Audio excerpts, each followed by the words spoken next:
a racing fan. Good. Yeah. I've had contact with the paper and I guess the manager of the track, and this is something you may have seen in the paper. I wrote to him as well. Lime Rock, Connecticut, which is a sports car track a lot like this one. There are no races on Sunday, and which means they. That would make a lot of people very happy. Yeah, one day silence, and it is a community thing. Means that they can't have professional events other than the Monday holidays, which are Memorial Day, July 4th, and Labor Day, and that's the only time they have paid attendance there. Like this one, it's an amateur for amateurs, the way that. Except for the spectator sport races. That's not amateurs. Well, yeah, weekends here and every weekend, well, quite a few weekends are professional events. No business can live on 3 dates a year, and that is why Lime Rock never developed beyond what it is, a scary little track in the woods. I saw Paul Newman go straight there into the trees, and it's taken forever for them to chicane out the backstretch where cars would fly, and the paddock is still a dirt road. It's hard to sympathize. It's hard not to sympathize with neighbors that don't like the noise from the track, and my wife certainly, and myself, we sympathize with all of you.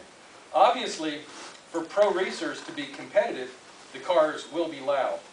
It seems that the Ducati Twins and certain Porsche 911s are as loud during the club events midweek. Is it possible to keep amateur drivers close to street legal? And Jim, I think that's the best point we have here, is that, like you said, there are many tracks, and I think Lime Rock's one of them, where, I've been there for amateur events, and they do test the vehicles, and won't allow vehicles on the track, Right. If they're, I guess if 120 is a big number, and it's deafening.